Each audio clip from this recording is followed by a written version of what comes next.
to EJ Cubed News at 10. I'm Elise and thank you for joining us this morning. Breaking news, the misinterpretation of natives in fashion industry is just another factor that is perpetuating racism and cultural misappropriation. Studies have shown that many Americans are growing up not knowing about cultural exchange and cultural appropriation. In fact, the few who do know are having a hard time deciphering between the two. Cultural exchange is defined as two cultures who are promoting a mutual understanding of sharing, equality, and respect, whereas cultural appropriation is the adoption of elements from one culture by a different group.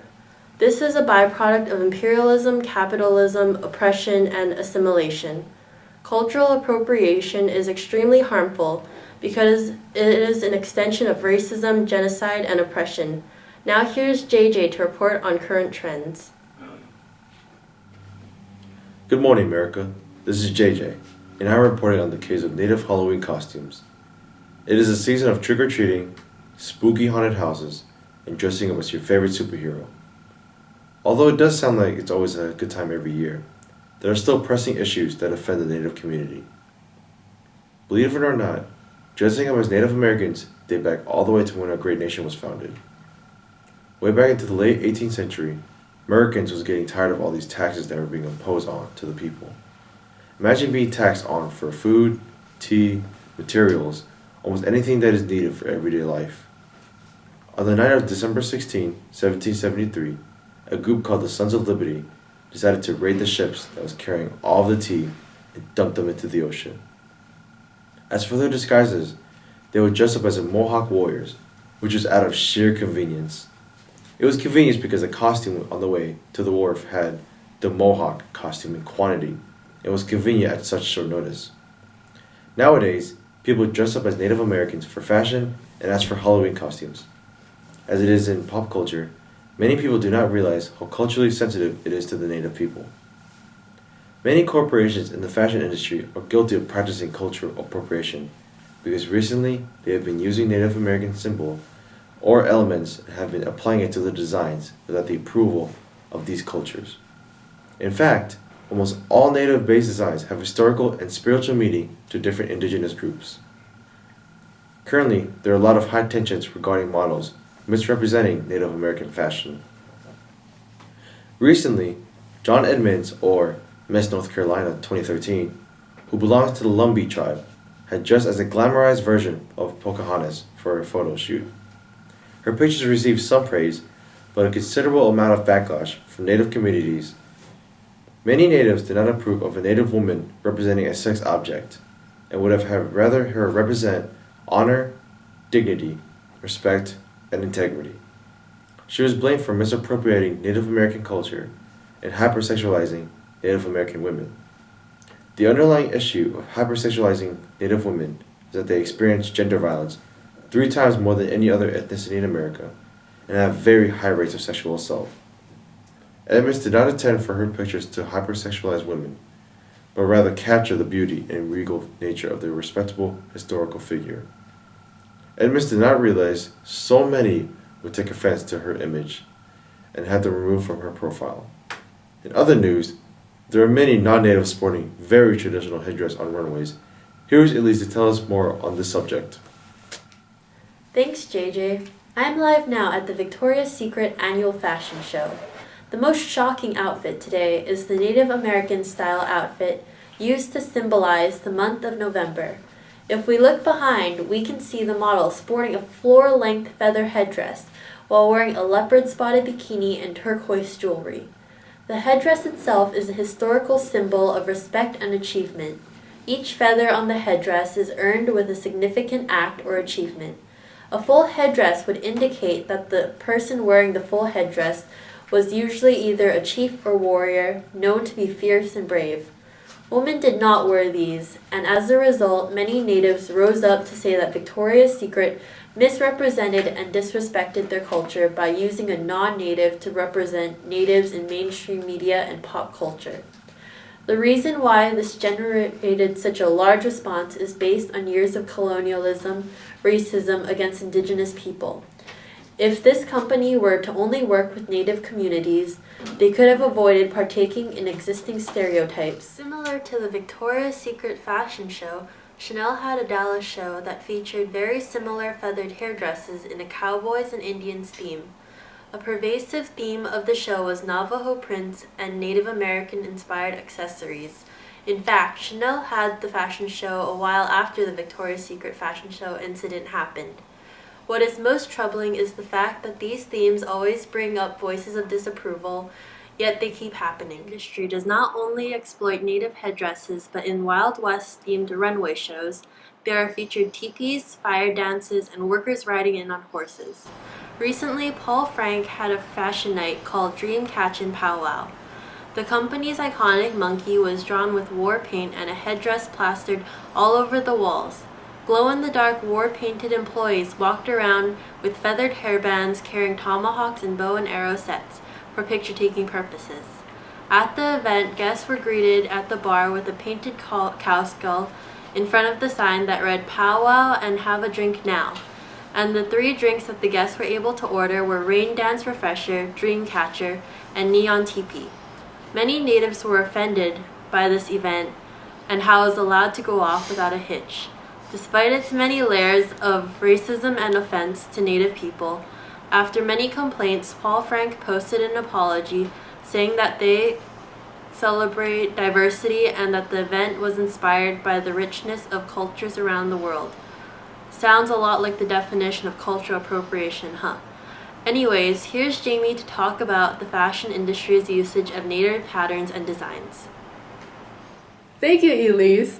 Now, there have been many controversies concerning the Native patterns and designs in the fashion industries.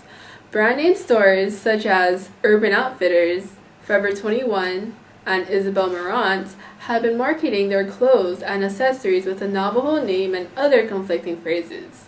These stores have items named Navajo print fabric wrapped flask, Peach Treaty feather necklace, Navajo hipster panty, and Staring at the Stars skull Native headdress t-shirt.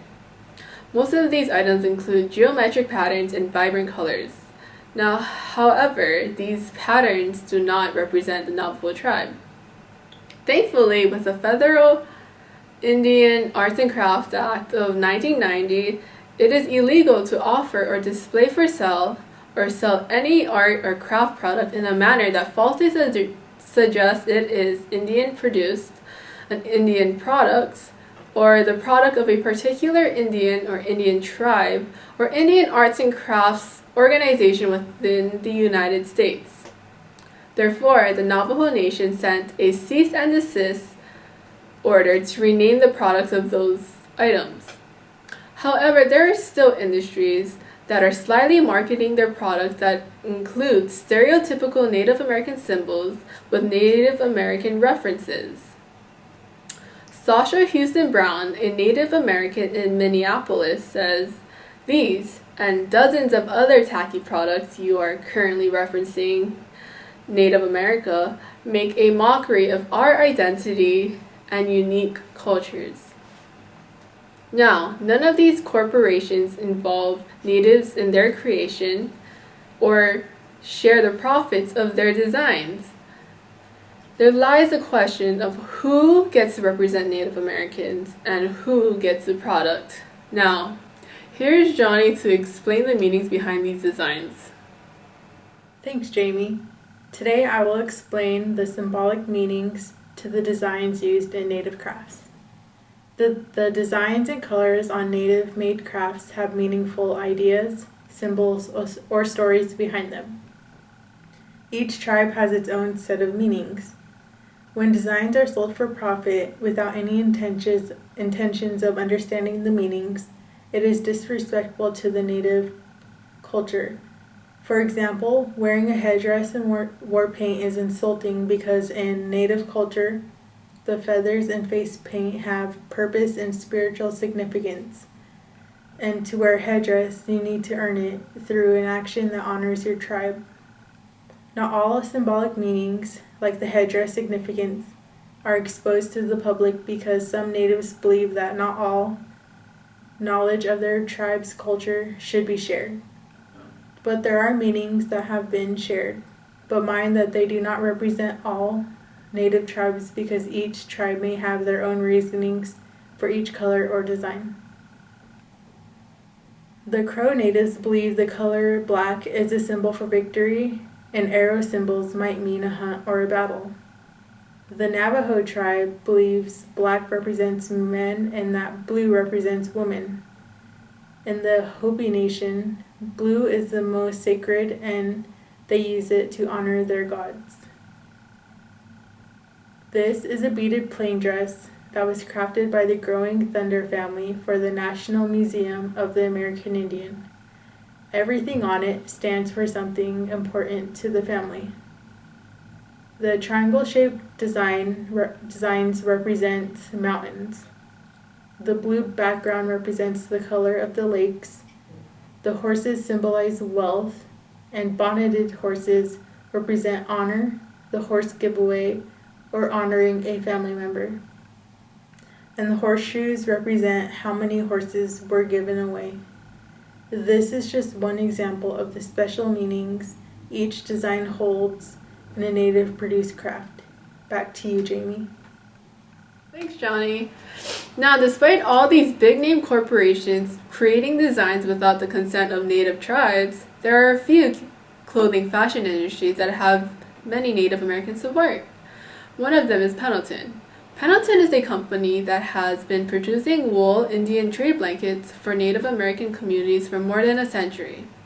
Its loom artisan, Joe Ronsley, spent a lot of quality time with local tribes such as Nez Perce to learn what colors and patterns would appeal to the tribes the most.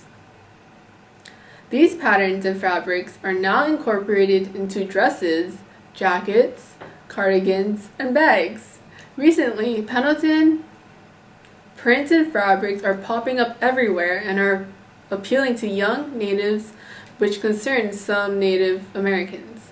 However, some managed to continue their warm relationship as they have acknowledged a close relationship with one another for a long time.